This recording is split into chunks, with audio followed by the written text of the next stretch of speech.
Tell us about Southern Company Gas. Southern Company Gas has over 150-year history in the gas industry. They're the newest member of the Southern Company family of companies.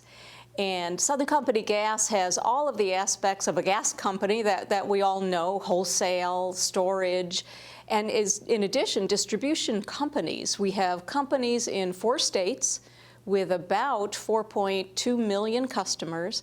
A little unique in our industry is that, of course, in the state of Georgia, we're a deregulated market. So we're not the biller of the customer, but we do support all of the infrastructure in the state of Georgia. Speak to your background and role with Southern Company Gas. I've been with Southern Company Gas for almost 2 years now. Prior to Southern Company Gas, I was in the electric side of Southern companies. I worked at Georgia Power Corporation in many aspects of that work. By schooling, I'm an engineer and started in the utility industry 33 years ago as a distribution engineer, actually in another company in Florida. So I've actually seen the industry from the lens of multiple companies. But currently at Southern Company Gas, I serve as the executive over the Customer Experience organization. And what that entails is all of our contact with customers, be it over voice or virtual through our self-serve channels. We do the billing and we do the credit and collections, and then anything around the voice of the customer and any strategies we build about improving the voice of our customers. How are you capturing the voice of the employee? We're capturing the voice of the employee, likely in many ways that a lot of organizations are doing. It often starts with a corporate, enterprise-wide Southern Company Gas, Southern Company Voice of the Employee survey, which actually is a really good thing to do, and that's done on a regular and reoccurring basis, so you start seeing some trending and baselining. That's a very good tool for us to utilize for our employees. And it's full of verbatims. So employees, of course, are asked to make comments, and they do, which actually it's a very good thing. You gotta toughen up a little bit sometimes to read those comments, but it is really important that we do. But what we do with that tool, though, is not just, read it, put it off to the shelf. It starts the conversation with our employees. So we look at that as the beginning. And it gives us an opportunity to sit down face-to-face with employees, be it, you take a portion of a team meeting, you just do a tailgate, and you pull together a focus group of folks. You become vulnerable, you open up your ears, you be very candid and honest with the employees to just listen. As the leader, I don't take up all the time in the room, nor do the supervisors. It's, hey, here's the response that we saw on our surveys. Can you tell us about it? So that's a really good foundation for our voice of the employee.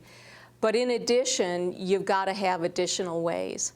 And we find that communication is usually at the core of it, and the lack of communication is oftentimes really seen in your voice of the employee survey if you're not doing it well. So we always, our mantra that we always use is communicate, communicate, communicate. So we try to do that in the many ways that we can, because as we all know, not all of us learn or listen in the same way. So you try to hit multiple channels. I guess just like we do for our customers, we offer many channels to communicate for our customers, be it email. I often actually do some little flip phone videos that I send out to employees asking for responses back. So really, it's not rocket science that we do. It's clearly ask and listen and communicate. What do you see as the key challenges when you look at the employee of the future? So we're building out a profile, some skills that we believe now that employees of the future are going to need. And one of the things we know as a tenet or a premise in that, it will change. in a year, in 2 years. So it's something obviously that we got to think about in a flexible way. For now, what we're seeing is an employee for today and obviously for tomorrow is an employee that needs some analytical skills in their heads, or to be able to use tools and glean problem-solving issues with our customers or with a team that they may be working on, because it has become a more complex world. And so if it's a customer calling in about a high bill complaint, they have to think. They have to have some thinking power to be able to discern what might be the customer's real issue that they're talking about. Can I chip away and dig down to find that and then help solve that? Or if it's in a team setting and something's going wrong with a business issue, how do we learn how to dissect that? So clearly, analytical skills need to be there.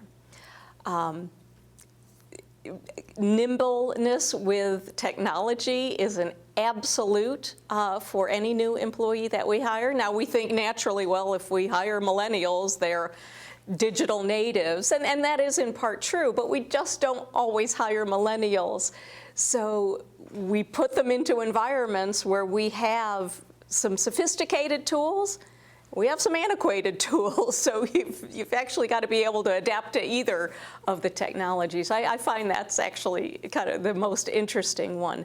Communication skills, I think, tops them all. And I don't think that's a new skill that we need to have. You may get your communications, you may do your communications in new ways, but the things that are core in good quality communication really haven't changed. It might be just in the how that we do it.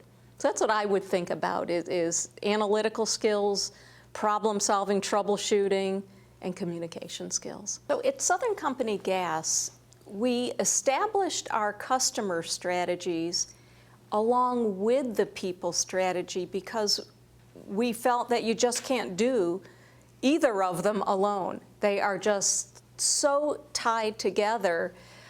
I always say, I have a little catchphrase that I use that say, first you build the team and the team builds the business. So that's why we just created a strongly integrated program for both our customer strategies with our people strategies. And the more clearly you define the two, it's just a 2 and 2 makes 4 really easily here for our groups and our organizations, and they feel like the integration of the two is a great plan together. And it's not oh, are we going to do this or this? It's we're going to do both. What's driving your passion for customer service? How am I driven? What drives my passion in customer service work? I think it's very gratifying. It's just the right combination for me of working with people, which, the cliche of being a people person. I do enjoy working with people. More specifically, I love to see people grow. I love to see people achieve. One of my favorite things, and I actually keep a little list of folks that have worked with me that I have helped them progress to promotions or to things that they really want to do, because I'm very proud of that. It's just kind of a little list I keep to the side to just say, that's a good job to me, in my view. I happen to love the technology side that customer service has so become. I stated earlier, I have an engineering degree as a background, and I think the technology side in customer experience really fills that need for me to deploy a system and design a system. Really just love doing that work. Working in a utility has a lot of purpose. It's a service that customers need to have, want to have in their lives, and it's really fulfilling. And as we all know, the really best comes out when times are hard, and we get really good when times get really hard.